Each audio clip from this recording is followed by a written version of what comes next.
I guess people said this about Trump too, but like, in what reality do we live in where like Afroman is going to be potentially a serious candidate option, potentially for the Libertarian Party? Now, the Reason magazine, I don't remember what this was from exactly, but like what I think it's called The Reason, or just Reason Interviews or something.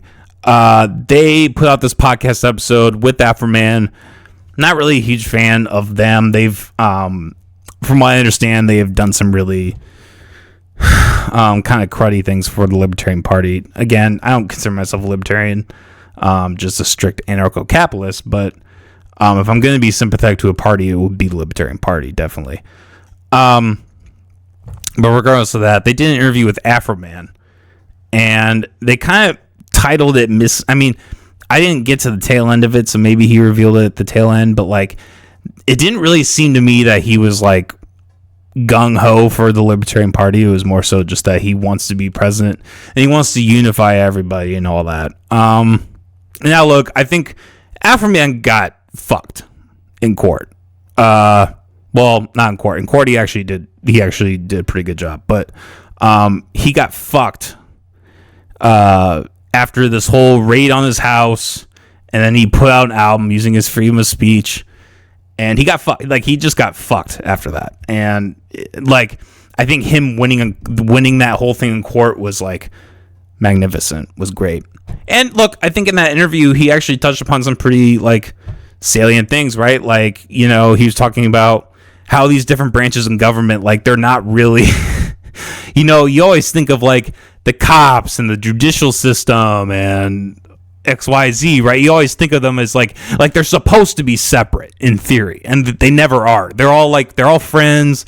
They all go to the same coffee, like the lawyers too. Like, they all go to the same, you know, they all get coffee from the same station, and like they all, you know, use the vending machine, right? Like this whole idea that they're actually separate is just not true. And I think that was one of the things in the interview that I think he actually hit upon really well, that I really liked. But look, I mean, no shade to Afroman. I'm a fan. I love his music. A fucking Colt 40. I think it's just called Colt 45. Colt 45 to zigzag. Like, that was my fucking anthem growing up. Like, years before I even started smoking weed, I fucking loved that song. And because it was just dirty, and it was edgy, and it was like, you know, growing up in like a small Christian town, like my friend who was a little bit of a rebel played me that. I'm like, holy shit, this is like, do not tell my parents I'm listening to this music, right? But like he had some great songs. Like I fuck with Afroman. You know, it's funny. Actually, I have a fellow rapper friend who I still think is the best rapper in Iowa, period. Even though he's like kind of pseudo retired. He did a live show recently, but hasn't put out music in a while. But he actually opened for Afroman. And so like that's kind of a cool, like, oh, like he actually met him and talked to him, and like he really, you know, obviously a cool guy. So no shade to him. But I wouldn't consider Afroman to be a serious political contender. I don't see him. I think one of two things would happen. Afroman isn't going to be the president. If he was the president, I think one of two things would happen. The most likely one he would very easily fall for the government psyop. You know, he would very easily fall in line.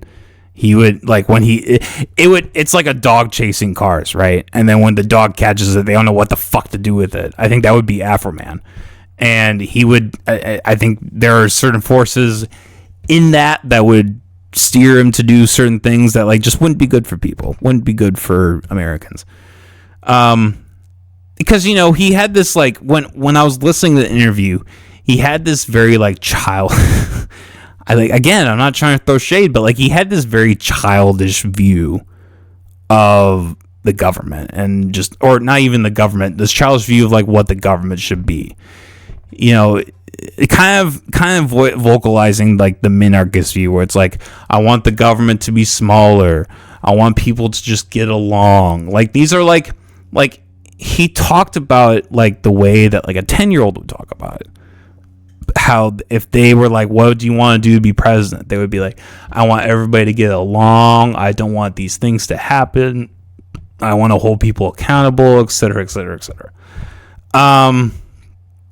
And this is just, I mean, it's not really in line with like pure libertarian ethics to be like, you know, to actually think that that's possible. I guess it's a thing of debate, but like there's a majority. I mean, there's at least a strong percentage of people who are leaning in that way, who think that like this is just a mess. Like the government's never going to fix itself. The government's never going to get smaller. It's going to do everything but that. And the best way to a positive outcome is to dismantle it. And nothing about what he talked about was about that. But like, it just came across to me as like this childlike view on how he wants to do things. Again, I don't think he's a malicious guy. I think he's chill. I think he's great. I have no shade to throw against Afroman. I think honestly, you know, and again, I think the interview title was misleading, implying that he was going to be a libertarian candidate. He never really specifically said that.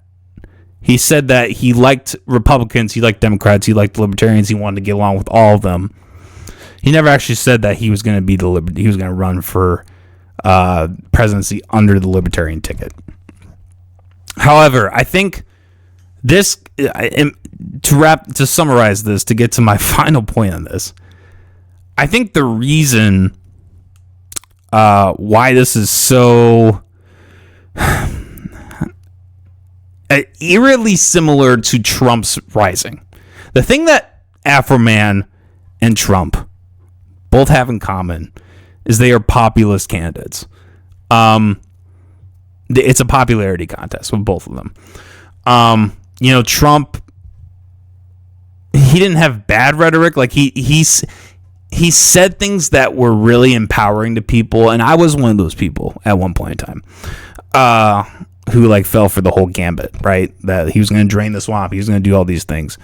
But they were like, if you look back on it, it's like really low hanging fruit. It's like my example before where you asked the 10-year-old. It's like, I'm going to drain the swamp. I'm going to make these things smaller. I'm going to do X, Y, Z. And it sounds good to everyone, right? But like I said, when you get into that position, it's really hard to do that. Impossible in my mind. And I think the danger in someone like Afroman heading the Libertarian Party is that you kind of take the seriousness away from it. Now, has the Libertarian Party, you know, ever really been that serious? Maybe not. There have been some serious contenders. You know, do they actually end up getting a lot done? It's up for debate. Is the Libertarian Party like a liable future in terms of politics? It's up for debate. However, this is vermin supreme in my mind. You know, the guy that wore the boot, who was the Libertarian Party, like I think it was like Wyoming or something. He was like the Libertarian Party candidate, and it was a big joke. It's like, this is the Libertarian Party. I think Afroman, but you know, there was a time, there was like a good like decade plus, right, where like you know, Spike Cohen, you know, I would even put, you know, Jim Jorgensen, who's really been disappointing, but I would even put her above like a lot, like especially the last candidate that they had. I would still put her above that, even though she was pretty bad on like the masking up and stuff. But you know, people who seemed serious, who were like really envisioned, like, if I get into power, like I'm gonna do X, Y, Z, and these things are gonna be really good. Whether they would have actually, you know, who was the guy that from California that Joe had on? I can't remember his name, but like he was really good in pot. Like, you know, there's a lot of like serious candidates, and Afroman is the most unserious political candidate ever. Potentially ever, from the Libertarian Party, if he actually decides to run that ticket. But this would just be, I think for the Libertarian Party, this would just be a complete L. Putting the L in libertarianism. Because it would just be a populist candidate. People wouldn't vote for him based on, what he actually has to say. It's like the Kanye vote, right? It's like, I'm going to vote for Kanye because he's Kanye. And we're not going to, does he actually have any substance to what he wants to do? No. But he's Kanye. Why wouldn't you vote for Kanye?